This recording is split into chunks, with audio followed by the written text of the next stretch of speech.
नमस्कार, जय हिंद। स्वागत है आपका मित्र देश के एक और दमदार एपिसोड में। मैं हूं आयुष।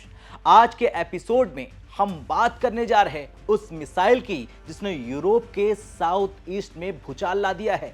दरअसल भारत ने जो नया रक्षा पत्ता फेंका है उससे न सिर्फ उसके पुराने मित्र को ताकत मिली है बल्कि उसके पुराने दुश्मन की नींद भी अब हराम हो गई है। जी हां, बात हो रही भारत और ग्रीस के उस डिफेंस कोलैबोरेशन की जो DEFEA 2025 में सामने आया और जिसने तुर्की की रातों की नींद उड़ा दी है।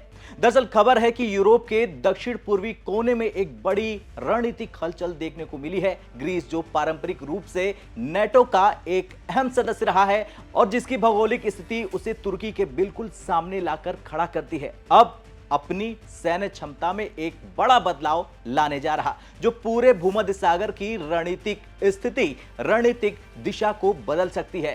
इस बदलाव का केंद्र है अपना भारत और भारत के द्वारा विकसित किया गया है यह बदलाव का केंद्र। दरअसल भारत द्वारा विकसित की गई LRLACM यानी कि long range land attack cruise missile, ये वही मिसाइल है दोस्तों जिसे भारत ने DEFEA 2025 में पहली बार अंतरराष्ट्रीय मंच पर दिखाया है, प्रदर्शित किया है और जिसने तुर्की को तुरंत आकर्षित कर लिया। सीधी भाषा में कहा जाए तो भारत की बनाई गई long range land attack cruise missile यानी कि LRLACM अब ग्रीस की डिफेंस स्ट्रेटजी में शामिल हो सकती है। ये चर्चाएं जोरों शोरों पर है। इसकी मारक क्षमता जमीन से प्रक्षेपित करने पर 1500 किलोमीटर और नौसैनिक प्लेटफॉर्म से प्रक्षेपित करने पर 1000 किलोमीटर है। नवंबर 2024 में इसका सफलतापूर्वक परीक्षण भी किया गया है। इसके पास न्यूक्लियर और कन्वेंशनल दोनों वॉरहेड ले जाने की सटीक क्षमता है और ऐसी सटीक क्षमता जो दुश्मन की सबसे गुप्त ठिकानों को भी खत्म कर दे। ग्रीस अगर इसे अपने राफेल और F-16 विपर जेट्स में जोड़ लेता है तो तुर्की के लिए यह किसी बुरे सपने से कम नहीं होगा। और यह खबर हम आपको ग्रीस की मीडिया के हवाले से बता रहे हैं जिसका स्क्रीनशॉट आपके सामने दिख रहा है। दरअसल खबर आई कि 13 से 15 मई 2025 के बीच एथेंस में हुआ DEFEA 2025 रक्षा प्रदर्शनी, वहीं पर पहली बार भारत ने अपनी इस स्वदेशी LRLACM को शोकेस किया और ग्रीक रक्षा अधिकारियों ने इसमें गहरी रुचि, गहरी दिलचस्पी दिखाई। भारतीय प्रतिनिधियों ने खुद इस मिसाइल की ताकत को दुनिया के सामने रखा और तो और मीडिया रिपोर्ट्स की माने तो ग्रीस ने इसमें साझेदारी के संकेत दे दिए हैं। लेकिन असली कहानी यहां से शुरू होती है, क्यों ग्रीस इस मिसाइल को लेना चाहता है और एक और बड़ा सवाल कि इससे तुर्की को क्यों बेचैनी हो रही है। तो चलिए इस सवाल का जवाब पूरी रणनीति और तकनीकी समझ के साथ देते हैं। दरअसल ग्रीस और तुर्की के बीच तनाव कोई नई बात नहीं है, कोई नया नहीं है। यह संघर्ष एजियन सागर के द्वीपों, समुद्री सीमा, साइप्रस के मुद्दे और धार्मिक सांस्कृतिक मतभेदों को लेकर दशकों पुराना चला आ रहा है।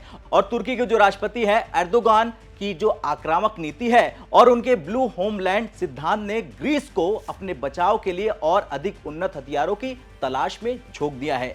ग्रीस की अब तक की सुरक्षा रणनीति स्थानीय या सीमावर्ती क्षेत्र तक सीमित थी, लेकिन LRLACM जैसी मिसाइल मिलने से वो पहली बार 1000 या फिर 1500 किलोमीटर तक दुश्मन के भीतर हमला करने की क्षमता हासिल कर लेगा।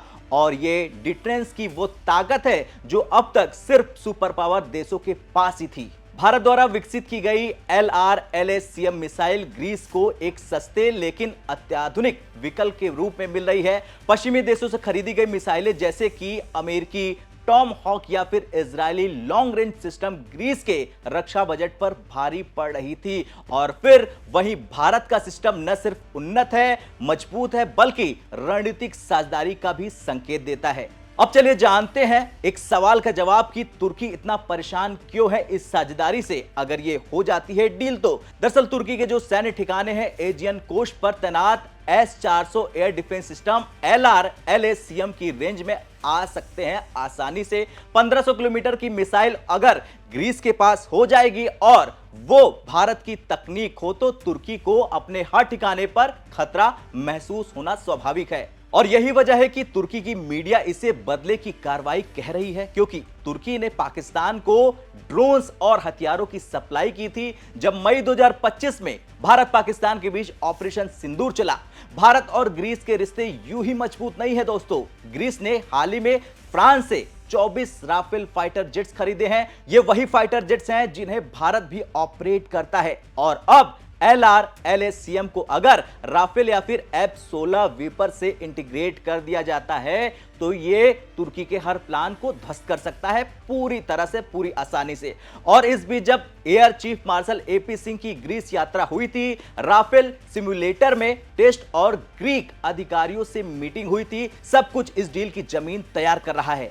अब इस खतरनाक मिसाइल के बारे में जरा ध्यान से सुनिए। दरअसल यह मिसाइल कोई मामूली हथियार नहीं है। LRLACM कोई आम क्रूज मिसाइल नहीं है। यह भारत के DRDO द्वारा विकसित एक subsonic multi role high precision missile system है जो कि दुनिया के किसी भी टॉप टियर सिस्टम के बराबरी में खड़ी हो सकती है। और जैसा कि हमने आपको पहले ही बताया कि यह मिसाइल जमीन से 1500 किलोमीटर और नेवल प्लेटफॉर्म से 1000 किलोमीटर की दूरी तय कर सकती है और आसानी से हमला कर सकती है। इसका मतलब यह है कि अगर इसे एथेंस, क्रीट या फिर रोड्स द्वीप से लॉन्च किया गया तो ये सीधा तुर्की के इजमिर, बुर्सा, अंकारा और यहां तक कि ब्लैक सी के नजदीकी हिस्सों तक भी हमला आसानी से कर सकती है। और यही वजह है कि तुर्की के लगभग सभी वायुसेना ठिकाने, नौसैनिक अड्डे और S-400 सिस्टम इस रेंज के भीतर आसानी से आ जाएंगे। इसको न केवल पारंपरिक विस्फोटक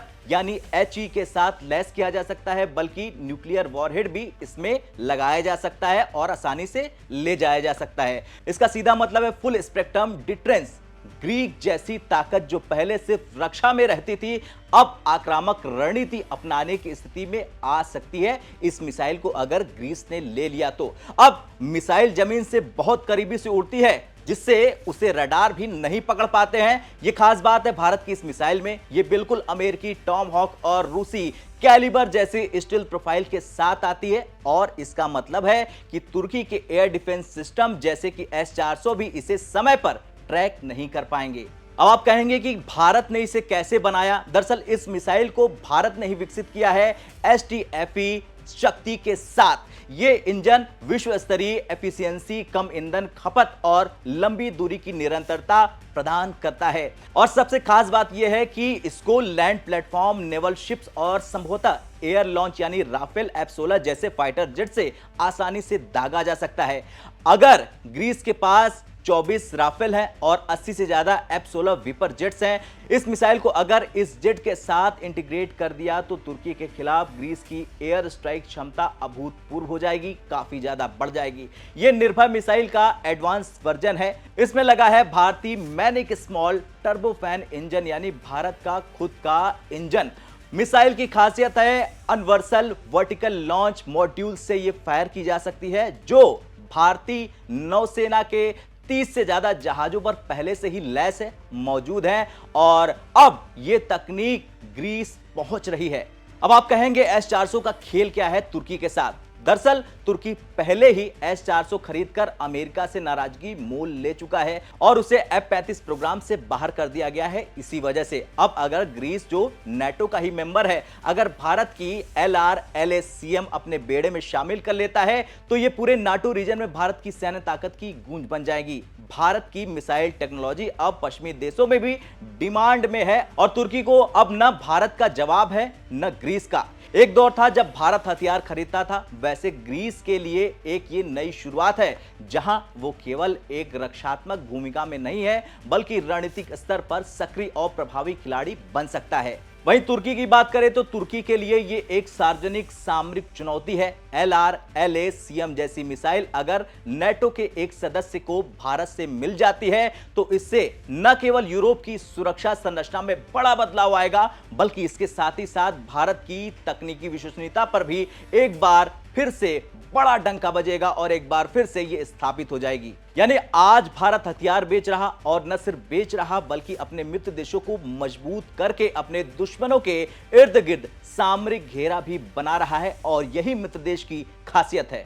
वैसे देखा जाए तो ग्रीस की रणनीति अब सिर्फ यूरोपीय डिफेंस स्ट्रक्चर पर निर्भर नहीं रहेगी। अब भारत की मिसाइलें उसकी नई ढाल है और तुर्की अब वो सिर्फ चिंता में बैठकर सिर्फ देख सकता है, क्योंकि ग्रीस के पास अब 1000 किलोमीटर की वो मिसाइल होगी जो भारत की बनाई हुई है। तो कुल मिलाकर अगर आपको मित्र देश का ये एपिसोड पसंद आया हो तो कमेंट में बताइए कि हमें आपको अगले मित्र देश के एपिसोड में भारत के कौन से दोस्त की खबर बतानी है। देखते रहिए भारत तक। जय हिंद।